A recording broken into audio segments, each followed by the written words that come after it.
नमस्ते प्यारे बच्चों। तो आइए आज हम देखते हैं कक्षा 8वीं की संस्कृत का जो वार्षिक मूल्यांकन पुनः परीक्षा यानी हमारी जो सप्लीमेंट्री की परीक्षा हुई है उसका ये पेपर है। तो ये 2021 से 22 यानी जो पिछले वर्ष पेपर हुआ है उसका है। तो हम इसके माध्यम से ये देखेंगे कि हमें अपनी कक्षा 8वीं की जो बोर्ड परीक्षा होने जा रही है, इस बोर्ड परीक्षा में किस प्रकार के प्रश्न पूछे गए हैं, वार्षिक परीक्षा में भी और जो हमारी सप्लीमेंट्री परीक्षा हुई उसमें भी।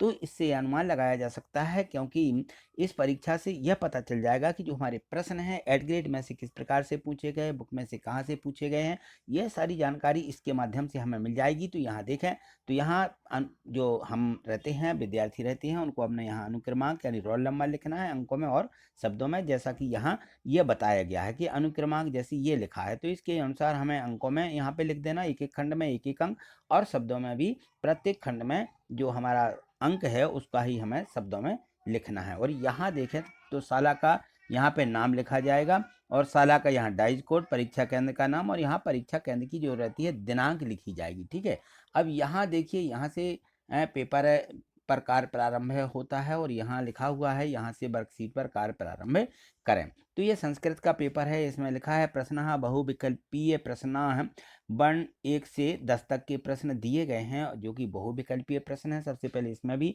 10 प्रश्न बहुविकल्पीय पूछे गए हैं, जिनके उत्तर है हमें यहाँ पर कोई 4 इस प्रकार से विकल्प दिए रहते हैं, उनमें से एक सही होता है, उसको हमें यहाँ पे लिखना पड़ता है। तो देखिए प्रश्न 1 में दिया कि राजवाड़ा अस्ति, राजवाड़ा स्थित है, कहाँ स्थित है? भोपाल नगरी, रतलाम नगरी, जबलपुर नगरी, इंदौर नगरी। तो ये कहाँ स्थित है?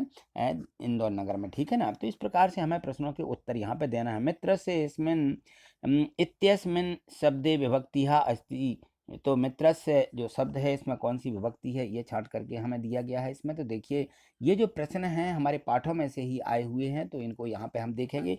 यहाँ देखें प्रश्न तीसरा दिया गया है, तो प्रश्न तीसरे में दिया है कि गुरुत्वाकर्षण सिद्धांतः प्रतिपादितः, यानी गुरुत्वाकर्षण का जो सिद्धांत है प्रतिपादित किसने दिया है यह हमें लिखना है। अधोलिखितेषु अव्ययम अस्ति, इसमें हमें जो शब्द दिए गए हैं इसके अव्यय हमें यहाँ पे लिखना है। और निवाड़ी मंडले नगरम अस्ति, निवाड़ी जो मंडल गांव है वह कहाँ पर स्थित है?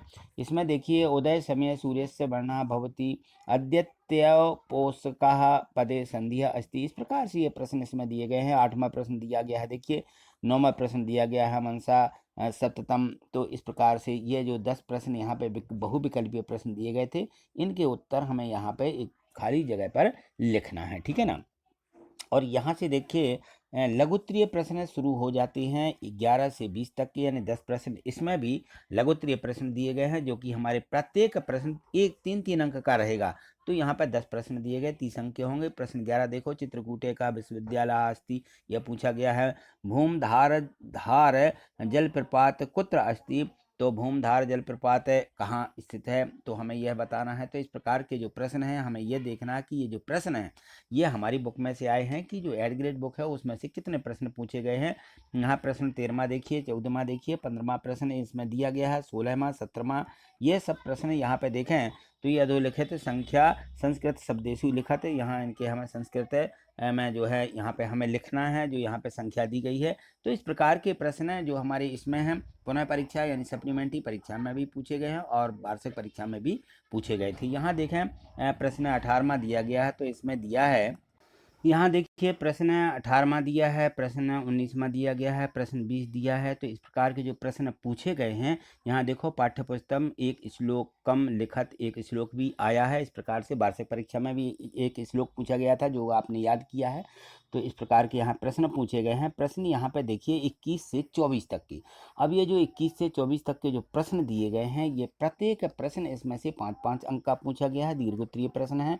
और यहाँ लिखा है कि अधोलिखित गद्या संपठित्वा प्रश्नानाम उत्तराणि संस्कृति, लिखित संस्कृत में यहाँ पे जो एक पद्यांश आया है इसको हमें गद्यांश को पढ़ करके नीचे प्रश्नों के यहाँ पे उत्तर लिखना है। ठीक है ना। इसी प्रकार से वार्षिक परीक्षा में भी ये प्रश्न और गद्यांश पूछा गया था। ठीक है।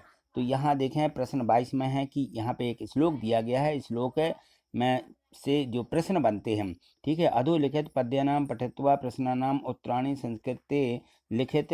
तो यहाँ पे जो यह पद्यांश आया है संस्कृत का ही है, तो उससे भी यहाँ पे 5 प्रश्न दिए गए हैं। देखें तो ये 5 प्रश्नों के हमें इसमें उत्तर देना थे। इसके बाद है प्रदत्त शब्दैः पत्रम सुपूरयत। यहाँ पे एक पत्र लिखने के लिए आया है, इसमें खाली जगह दी गई है और यहाँ पे जो शब्द लिखे हुए हैं इनसे हमें इनकी पूर्ति करना है, ठीक है। यहाँ देखें तो प्रश्न 24वां जो दिया गया है, 24वें प्रश्न में है कि अधोलिखित विषयेषु एकस्मिन् विषये पंचवाक्येषु वाक्यानि निबंधम रचयत। ये किसी एक पर हमें निबंध लिखना है 5 वाक्यों में। तो यहाँ विद्यालय, धेनु, पुस्तकम, उद्यानम, इस प्रकार से ये 4 दिए गए हैं, 4 में से किसी एक पर हमें निबंध लिखना है। तो देखिए यहाँ पे ये 5 नंबर का ये निबंध पूछा गया है और यहाँ पे देखें तो 5 नंबर का एक श्लोक पूछा गया है, आपका पद्यांश के रूप में है। और यहाँ पे देखें तो 5 नंबर में ये थोड़े से अधोलिखित लट लकार से धातु रूपण लट लकारे परिवर्तित, इनमें परिवर्तन करना है। लट लकार में धातु रूप दिए गए हैं और एक गद्यांश आया है इस प्रकार से। तो इस सबको हमें जरूर एक बार इनको यदि हम कर लेते हैं तो 20 अंक हमारे यहाँ से पूरे हो जाते हैं, ठीक है। तो आज इतना ही, मिलते हैं अगली वीडियो के माध्यम से। वीडियो को लाइक करना मत भूलिए, वीडियो को लाइक करिए जिससे कि मैं आपको इन सभी प्रश्नों के जो उत्तर हैं, यदि आप चाहते हैं कि हमें इन प्रश्नों के उत्तर चाहिए हैं तो मैं आपको दे सकूंगा, ठीक है। थैंक यू, धन्यवाद।